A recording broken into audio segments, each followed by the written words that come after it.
You're listening to WCEG Network. We are the Worldwide Community Empowerment Group, where we speak life into the community. You can watch us on WCEGTalkRadio.com, or you can watch us on Smart TV, Roku Cable Channel, YouTube, Facebook, LinkedIn, and now on Fanbase and Blue Sky. You can search for WCEG and subscribe to all our platforms. Good evening. I am William Bill Edwards, your host for Wisdom Wednesdays. Because women are such an integral part of who we are and what we do, we have decided to continue our recognition of Women's History Month. Tonight, I'm deeply honored to have a young lady who has done an outstanding job for our community, for our school system, with us tonight. And she is the phenomenal head coach of the state champion Creekside girls basketball team, Akennia Ellis. Akennia, how you doing? I'm going well. How about you? Boy, you had a big day yesterday, huh? Yeah. As they described it, you had a block party, a parade, Yeah, and something else you had. But great day yesterday. yeah, So how you absolutely. feeling?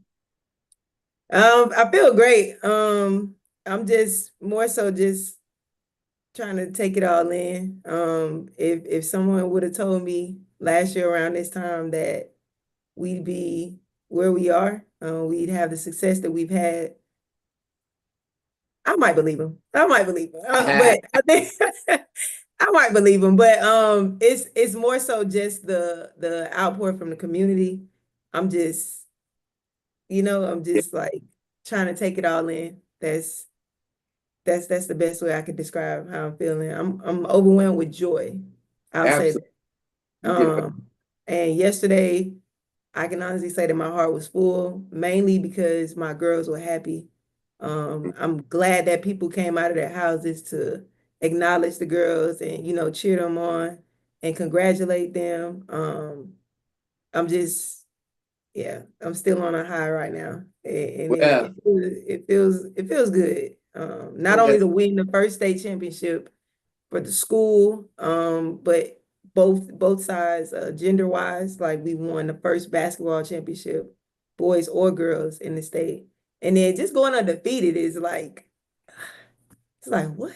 Like undefeated after years of just being on the other side of it. Just 2 years ago, Creekside and me being in leadership, we struggled a lot, to get girls, number one, to want to play the sport, to get girls that actually were putting in the work outside of just coming to practice on a day-to-day basis, to get that buy-in from the parents and from the community, like to have that turnaround in just 2 years, because 2023 and before, like 2000, I'm gonna say 2018 and 2023 was a struggle. But even years before that, it was a struggle to get things going on the girls' side, for basketball at Creekside. And so just to see that turnaround in just 2 seasons, and we're like state champions, it's a big deal. I didn't realize how big of a deal it was. And I don't really know how to like say it better than God, like that's the only way you can say it, sir. That's it. And that's it. My history with Creekside goes back. My son graduated from Creekside High School when they first moved from what was then Landmark Christian Academy now, over to the new building. My grandsons both played football at you may have heard of Trey William. Trey. Yeah. That's my grandson. Oh, and okay. Then Wesley Campbell. They both played wide receiver for Creekside. Okay. And my granddaughter played in the band, Morgan Williams. Okay. And my other granddaughter runs track and plays in the band. And her name is, what's her name?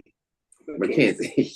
Mackenzie Williams. So I got a long relationship with Creekside, and I'm so happy with them because even in other sports, y'all came right there at the gate and couldn't knock the door in to get the championship that you want. So Yeah. we know you won, Coach. Well, let's talk about this. Okay. Winning is always, people say winning is everything. All right.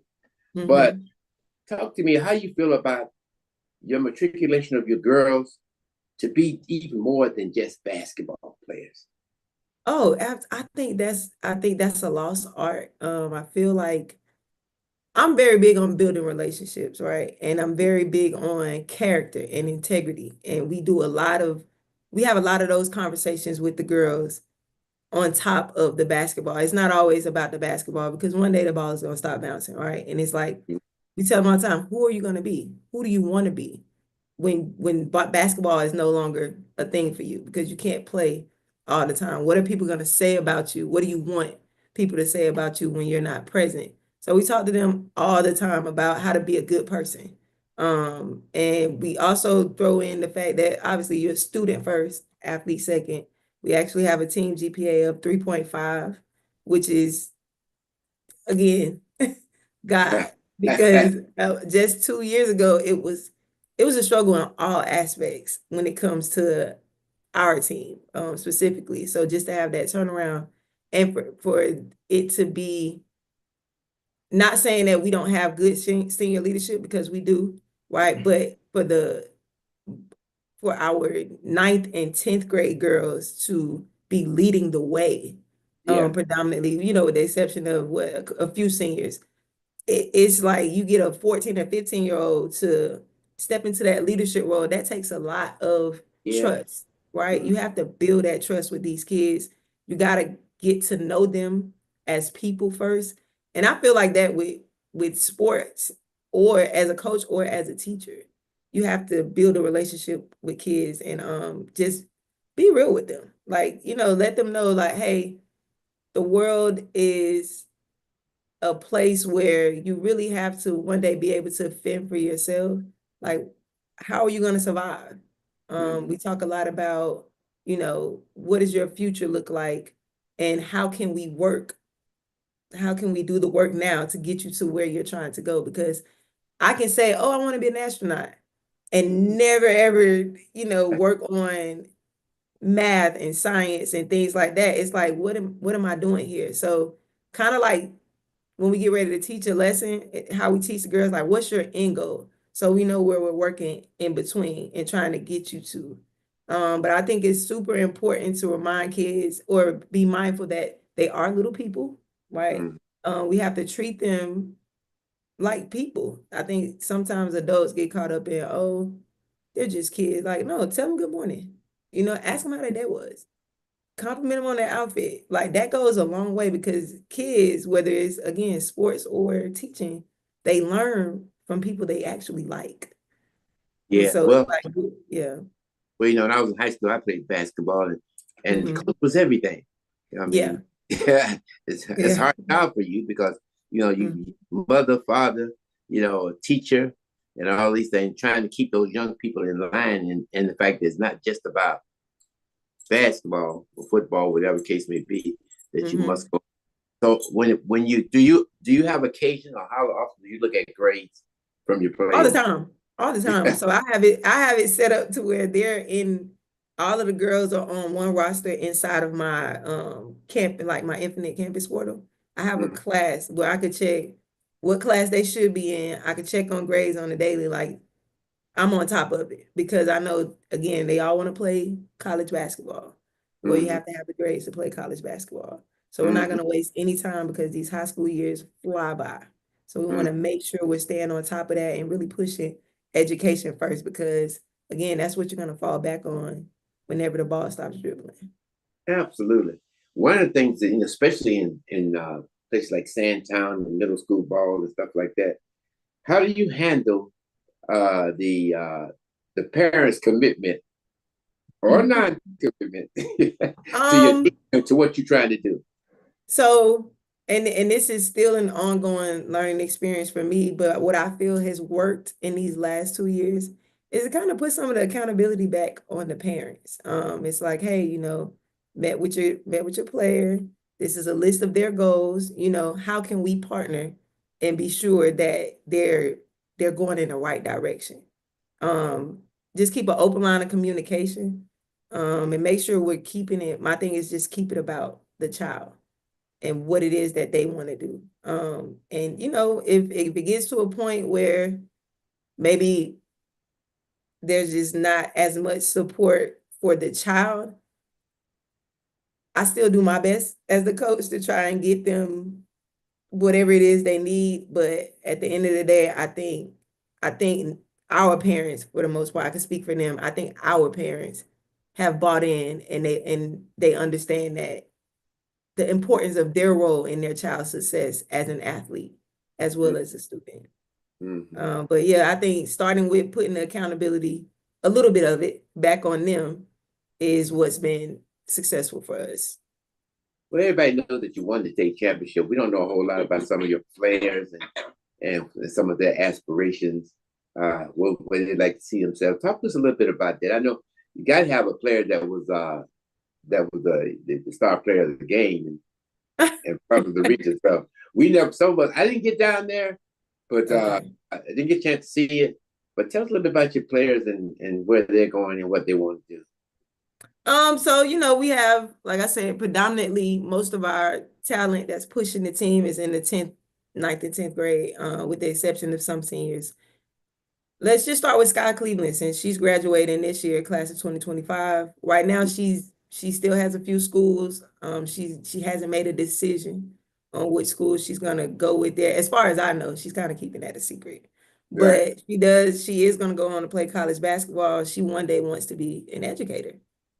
She wants to work with children. She spends her summers and a lot of her off time working at IB All down in Tyrone, Georgia. She spends time volunteering there. We have them working with the Special Olympics at times. So she's working towards what it is she sees herself doing after college. Next we have Leah Moore, who's also classes. I'm just gonna go with seniors and I'm gonna go down the list. We have Leah Moore, who has aspirations of working as a pharmacist. Her plans are to go to FAMU as a student for right now. And and she wants to become a pharmacist. She also has one of the higher GPAs on the team. Then we have Alicia Johnson, whose aspirations are to go to Georgia Tech, but right now I think she's been waitlisted. I'm not sure, but very, very, very intelligent young lady. We have Danielle Butler, who has come a very long way as a player and a student. And I know she has plans for herself. I'm not really sure what exactly yet, but I do have high hopes that she's going to be successful in whatever it is she decides to do. Then let's go to juniors. We have Riley Robeson, who's made a tremendous comeback with the ACL injury her sophomore year. And so she's working to kind of find her way and have a breakout or standout senior season. And I know she has aspirations of playing at the collegiate level as well. We have Kiana Harvey, who actually really, really got into the thick of basketball. She's really a track star. But she has so much potential in the basketball realm. It's not even crazy, just natural ability. And so right now she's loving basketball. She's loving track. She has aspirations of going to the next level as both track and basketball. Who else we have? Junior. We have Emanuela Abba, who again has aspirations of playing at the collegiate level. She's been working hard in the off season to step her game up. Let's go 10th grade. All right, 10th grade. We got, I know you want to hear it, CC Dennis, right? CC Dennis, a coach's dream. As a coach's dream, but she's also a good person. Very, very smart, funny kid when you get to know her. Like her energy, her ability to just switch it on and off. And it's almost like she can choose when she wants to go and get a bucket. Like I've never seen anything like it. I've never seen anything like her. She works hard. She leads the team, not just in scoring and on the floor, but she really leads the team. Like, you know, she has conversations with her teammates and her peers about what it's going to take to win. They really trust her and believe in her. And I can't say it enough, like a coach's dream. Yeah. But there are other players that in 10th grade that are also coaches' dreams, depending on what coach you are.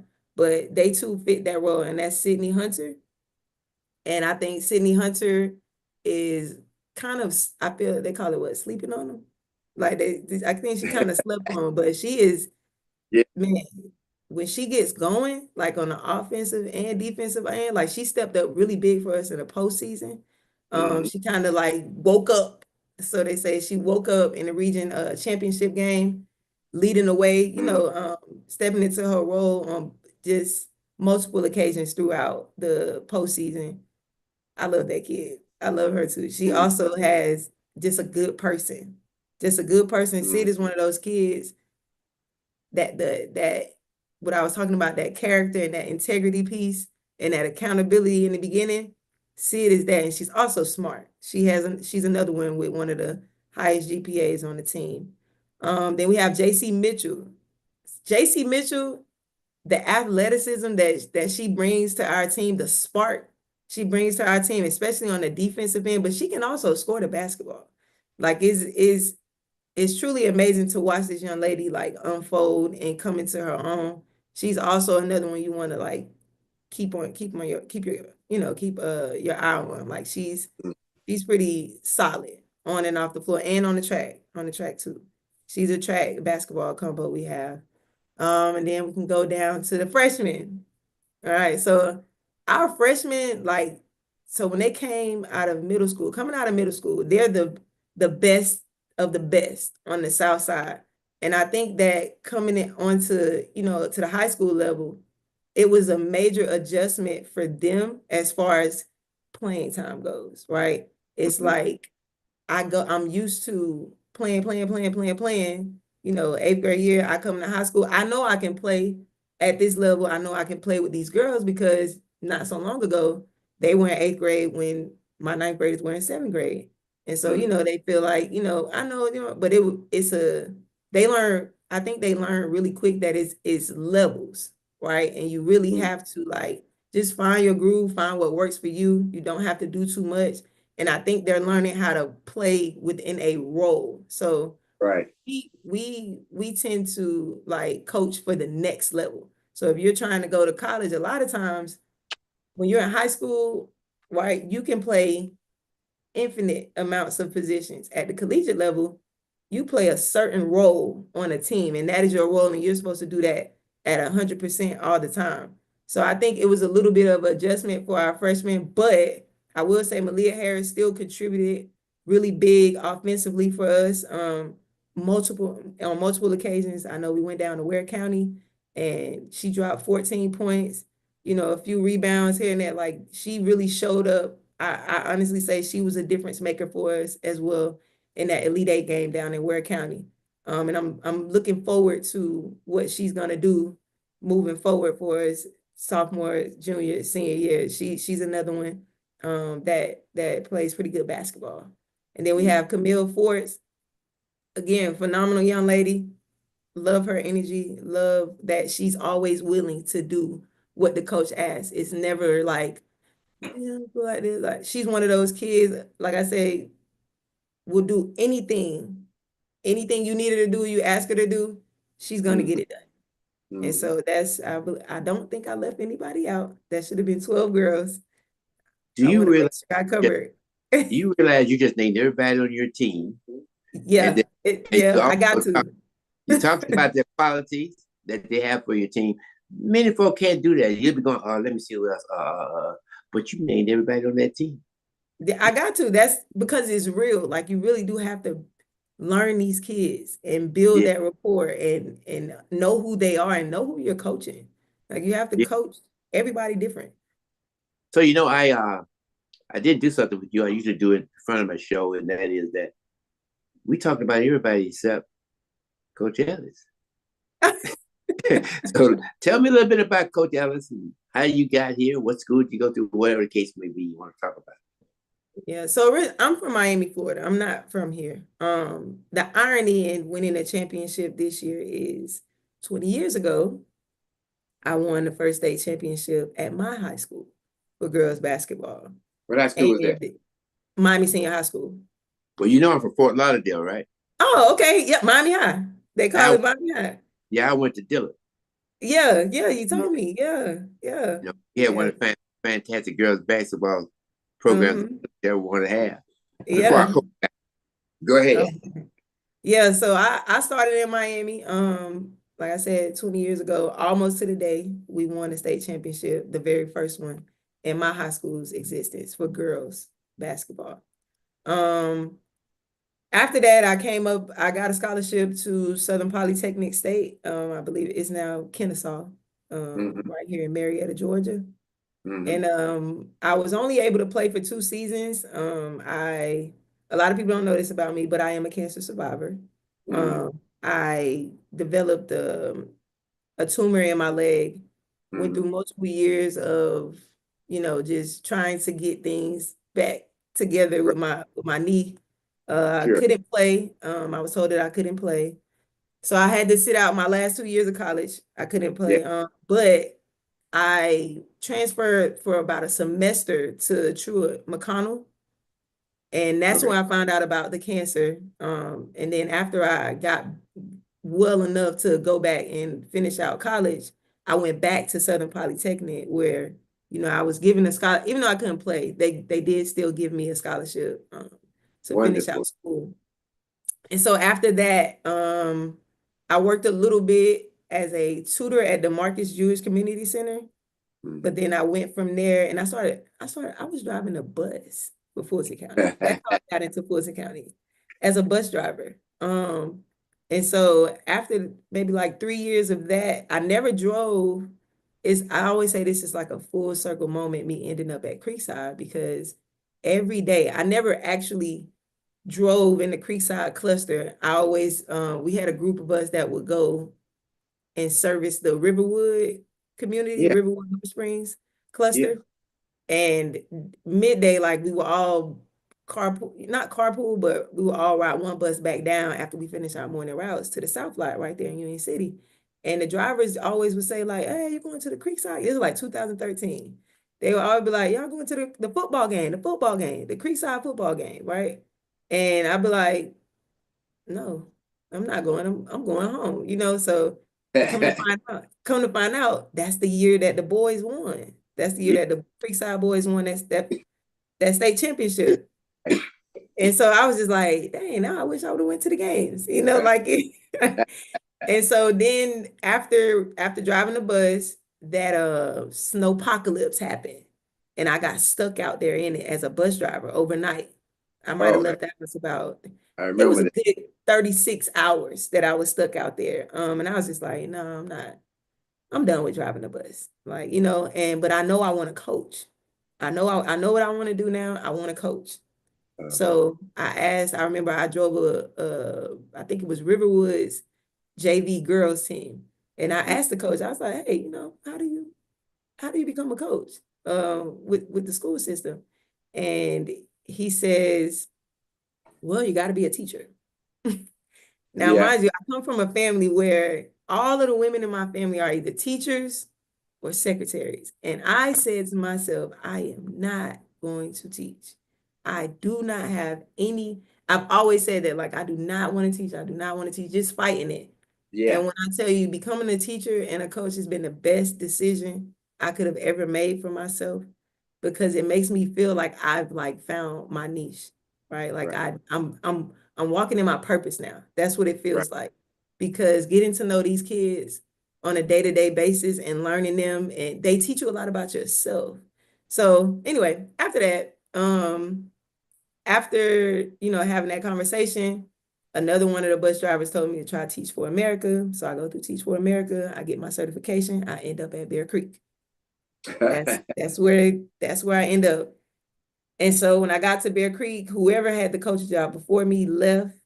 Whoever had the math position and the coaching job before me left. So it's almost like, okay, I was supposed to be here. Here you go. This is where, this is where I was supposed to be. And I jumped right in and I coached at Bear Creek for 2 years. We had a successful season. We had an undefeated season one year there as well. Once Raven and Brianna left Sandtown, we had an undefeated season. And then but that's the only team we ever lost to in those 2 years was Sandtown. And so after that, the coach at Creekside at the time, like again, another full circle moment. The coach at Creekside at the time had asked me, if I was interested in coaching at the high school level and to be her assistant. And then I'm not sure like what exactly took place, but she ended up going to another school, and I was asked if I was interested in the head coach position at Creekside. And that's all she wrote. From there, that's how it happened. And the first 5 years, especially when COVID hit, like that was probably the most struggle. I think I'm gonna say this. I think every school was struggling with getting kids to play sports during those 2 years of COVID. But I had never seen anything like it was to the point we only had 6 girls. We only had 6 players. And it was tough. It was tough because it's like you're number one, I have 6 girls, maybe only 2 of them actually want to play basketball, and then the other 4 is like, I like it. Like it's a difference between having kids that like to play a sport and that are actually kids that they love the sport. Right. This is what they want to do. And then I remember thinking to myself, like, man, I don't know. I started questioning my decisions. Like, I don't know if this is for me. Like, why is it? I've had success at the middle school level. Like, I'm a winner. Like from high school to even my first coaching job. Like, what we won most of our games, and I get to Creekside, and it's like, and I feel like I was put through this test of like, do you really want to do this, or is this just something that you feel like you want to do? And so after COVID, go back normal, I meet Cece, and I had been questioning, what am I doing? Like, am I really supposed to be doing this? Am I really supposed to be here? And I meet Cece when we went back, like simultaneous, like have, that some of them were remote, some of them would come in the building. And so initially, Cece was on the guy next to me, the teacher next to me, she was on his roster, but he never came in that year. So they started consolidating and they moved her to my class. And the PE teacher at the time at Bear Creek, he said to me, he said, he seen us walking, I guess, to lunch, and he said, you ever seen her? You ever seen her play basketball? And I'm looking like, who? And he was like, her. He pointed at Cece, and I said, she can't play no basketball. And then I saw a clip, and I was like, you've been sitting in my class all this time. I coach basketball, and you've said nothing, right? And so, from there, then she let me know, like, hey, well, I got some friends. They're not in school, but they're coming here next year. They too can play basketball. And I don't know if you ever heard the buzz, but they were the Bear Creek girls that that the town was talking about. Like, these girls were beating everybody before they got to high school. They got into the CCJBC, which is like the Cobb County Junior Basketball league, and which is a big deal, right? The feeder programs typically go and they play different teams from other parts of Metro Atlanta, and then they have bracket play and things like that. And so our first year back in it, they win it. They go undefeated. They win it. And it's just like, these girls are going to be something special. Something special. And now I'm sitting here like, they are definitely something special. Definitely. Well, your road has been not so I won't say difficult, but you've been around and Yeah. been exposed.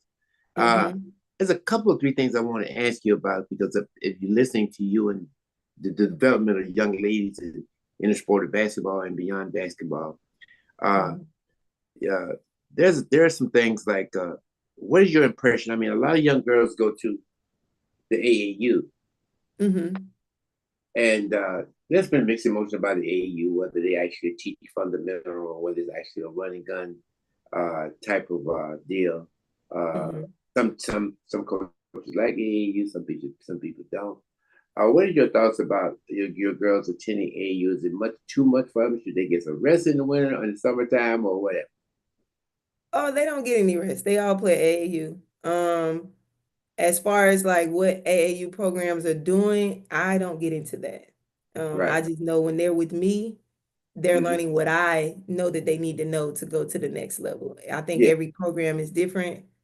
I do think that there are still some AAU programs and trainers, right? Because they also get training. I Right. think that there are still some reputable programs and trainers around that are still teaching the game. Good. So people say things like, "Oh, they're not." It's mostly the people that don't even know. You know, Mm-hmm. like it's like, do you really know, or you're just going off of what somebody else told you? You Mm-hmm. know, so but I don't. I think AAU is good for exposure. I think AAU is also good for the girls being able to learn how to play with others, Right. right? Because when they get in college, they're going to be playing with girls from all parts of the world, maybe from another country. You have to learn how to adjust and adapt to your surroundings. And your Mm-hmm. surroundings a lot of times are people. And Mm-hmm. so I think AAU is necessary. I think with social media being what it is now, I feel like sometimes people just try to take the joy out of everything. You know, Yeah. like Yeah. before social media, things that are happening now have been happening.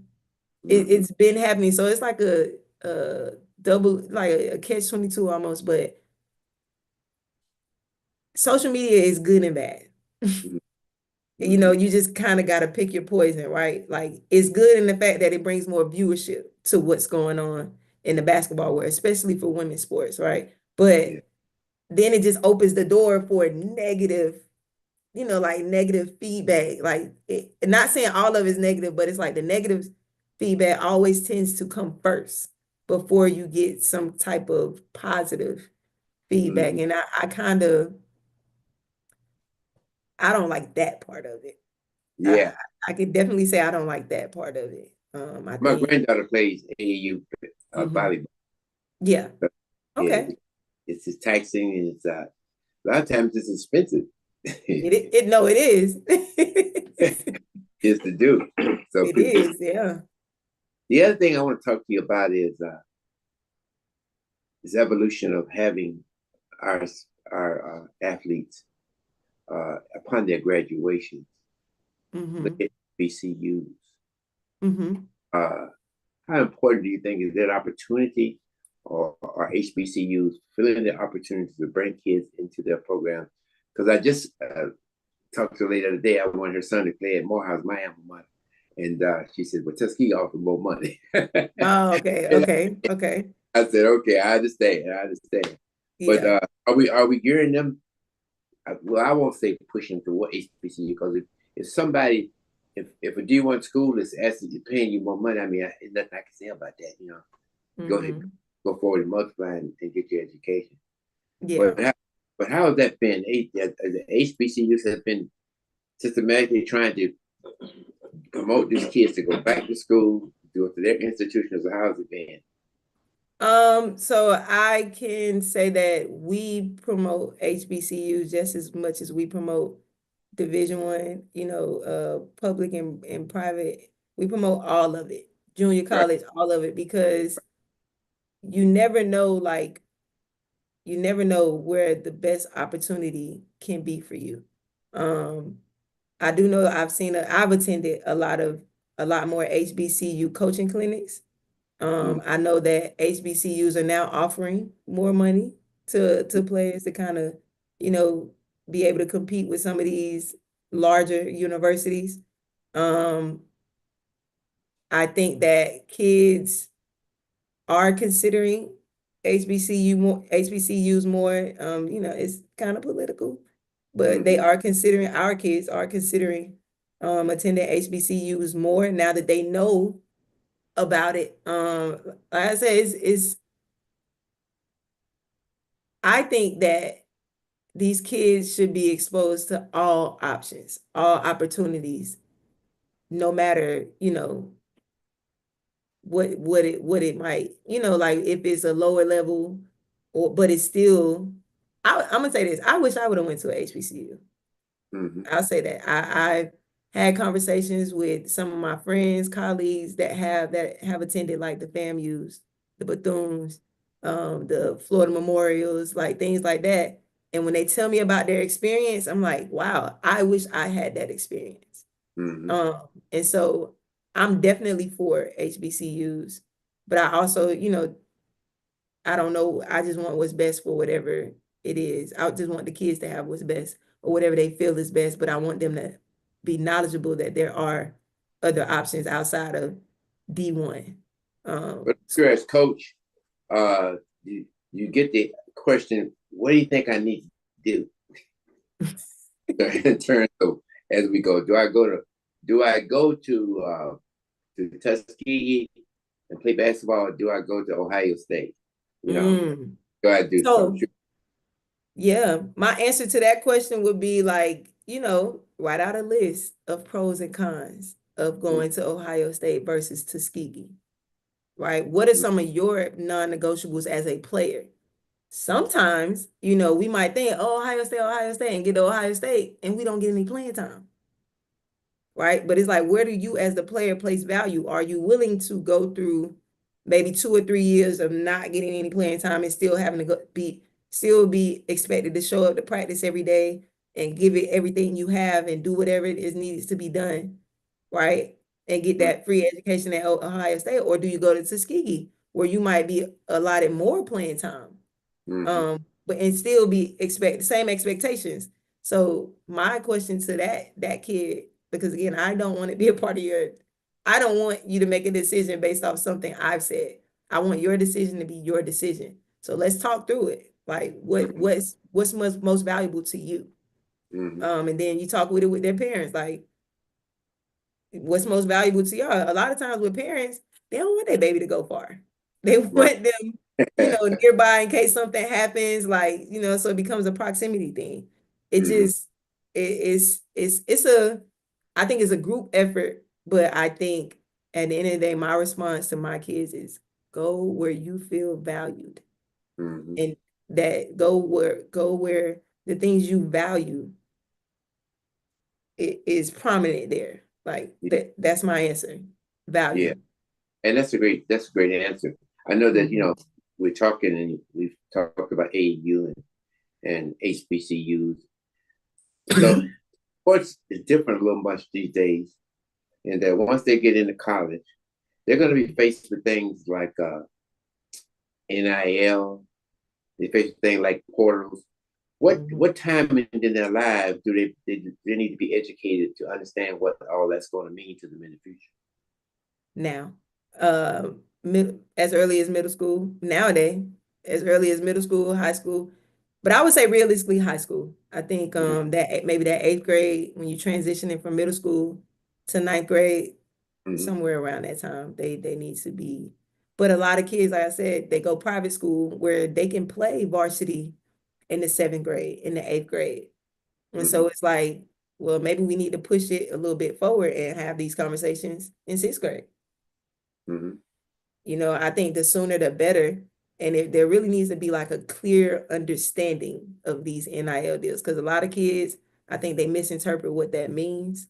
A lot of them are expecting these hefty payouts, and it's just like a lot of companies that are a lot of these companies are smaller companies too. And so it's like I said, they looking for these payouts, and it's like, that's Yes. But I do think it needs to be explained to them in a way that they fully understand what an NIL can do, to boost your career. But with Sure. anything, there's also the flip side. How can it hurt too? Because again, where do you place value? Do you want to win championships? Like Don Staley said, they sacrifice a lot to be the best and be one of the last teams standing. A lot of the individual accolades are sacrificed over there. Or do you come over to what LSU and be the star and be out in the Elite Eight? You know what I mean? And that's just an example. I'm just trying to make a reference of like, there's always two sides to everything that comes off as good. There's a bad side to everything good and vice versa. But yeah, I think they should be educated as soon as possible about it. And what about the situation with the portal? Is another thing. That portal. Yeah. That portal. I have mixed feelings about the portal. So I've had a conversation with, some of my friends that coach at the collegiate level. Some of them don't like it because it takes away the struggle, right?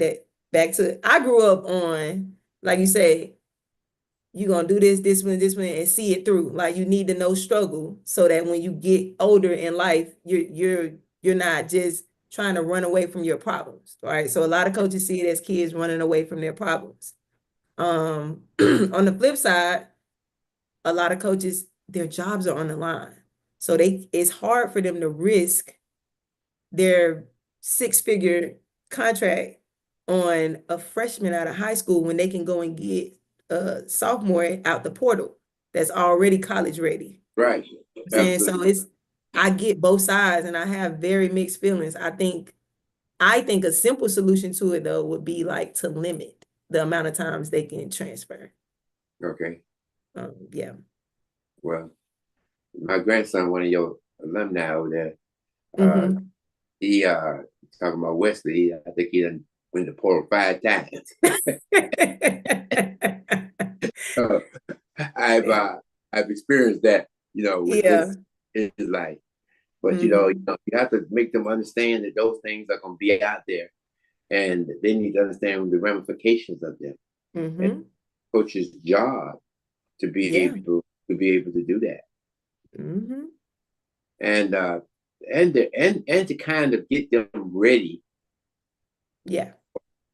for college life. Right.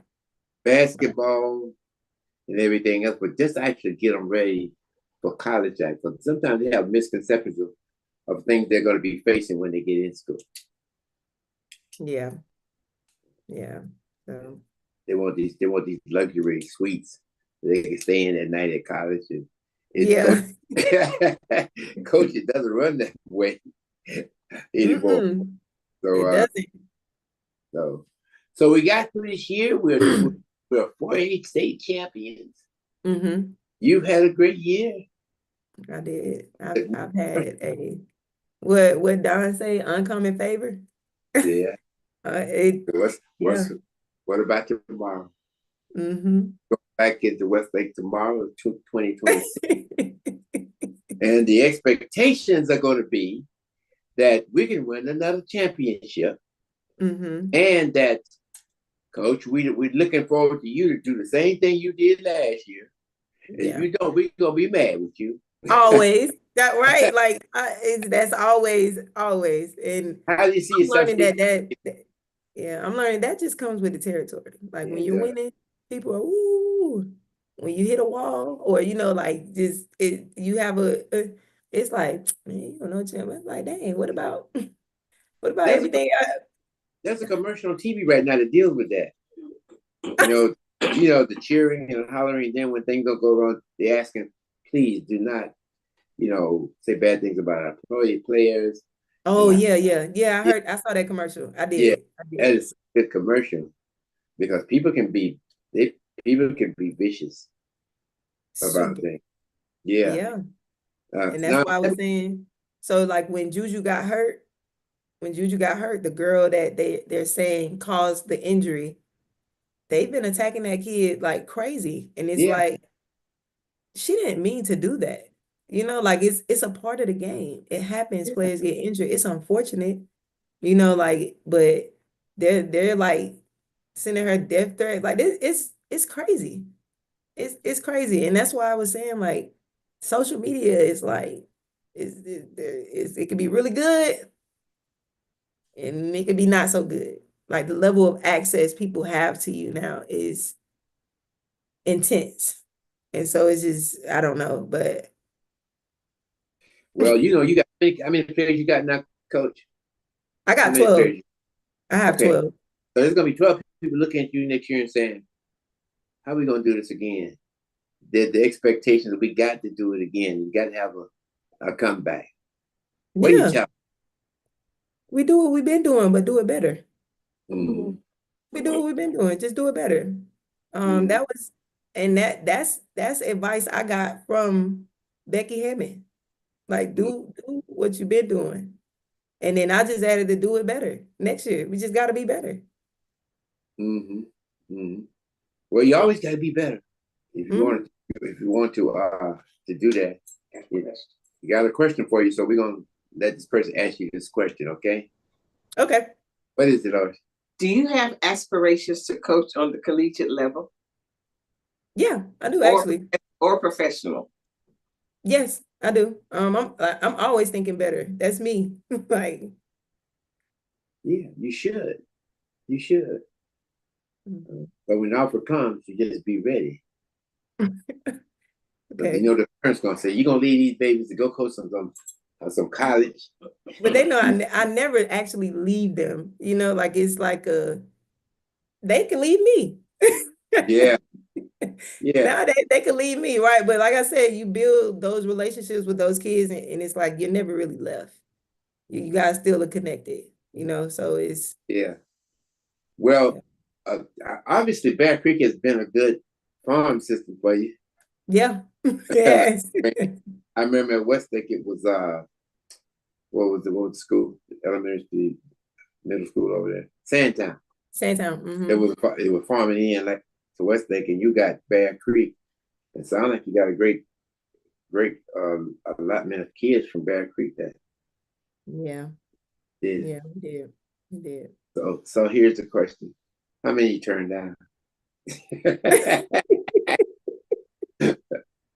How many did you want to say goodbye to that I really didn't want to say goodbye to, but they was a little bit better? And do I keep them in mind for next year? Man, it wasn't so much as turning them down. It's just like, you map out what's needed. You have to evaluate players during trials. But again, like I'm very big on, again, what are people going to say about Creekside girls basketball, right? Because Right. that all still falls on me. First thing I'm looking for is character and discipline. Are you even showing up on time to trials? Are Mm, you dressed properly? Did you mm, get your rank one portal filled out completely? How is your communication? How are you throughout the school day? So the good part about working at Creekside now is I can see the girls throughout the day and I know mm, exactly what's going on at any given moment. So it's just like I look at things like that before I look at the actual basketball part. Because you can have a really great player that's like a cancer to the team. And that's some of the worst things as a coach you would ever want. mhm, But what I can say about my girls is they really like each other. Like they're sisters. mm, A good number of them grew up together in the Fairburn community, and I think a lot of that is that also pushed us to 32-0. mhm. Because when you're playing with somebody you love and you care about, when you're playing with your sister, you go above and beyond for them. Well, not only do they have to respect the school, they do have to respect the other girls that they play with. Yeah, yeah. In every aspect now, in every aspect, they're Alicia Rashad for something that she made, something that she made on TV about women's dress and Mhm, what they should do, and so they're just mhm, killing her, with negative responses. But I mhm. guess as a coach, you would want to see members of your team just that would make you may feel inappropriately as they yeah as they as they play ball for you, coach. Yeah, You know. yeah. That's and I've dealt with that too. And so it's just like, I get it. I understand this is a different age and time and but some things are still the same, right? Mm-hmm. And so when you think about again how you present yourself in certain settings, like there's something for every setting. You probably want to make sure you keep here and but covered. That's just proper. I think that's just proper etiquette. That's something I do enforce with my girls. Like, is it always the case? No, but I'm quick to correct it in a nice manner based on who I'm talking to. And I think they know I think my girls understand that I'm not just telling you what to do. I'm trying to help you not be perceived as something that I know that you're not. And that's all. Mm-hmm. Well, they need that kind of inspiration, kind of training. At the end of the day, when football is, like you say, when the ball doesn't bounce anymore, they got to be women, and they're going to have families of their own, and they're going to have their own. And so, whatever you can impede upon them now, ask them for a lifetime. A lifetime. I still remember a lot of things that I've, advice that I've gotten over the years from my grandmas, from coaches, from teachers, and it helps me. It helps me to like move through life with whatever obstacles come my way. So yeah, I definitely agree. Yeah. Who are you going to be when the ball stops bouncing? That's right. I got you. Who are you going to be when the ball stops bouncing? Yeah. So, Coach, it's been great, Coach, talking to you, and I can see why the girls are who they are, and based on how you feel about things. And it's been a phenomenal year for you and the girls, and I hope every senior gets to go to college on your team next year.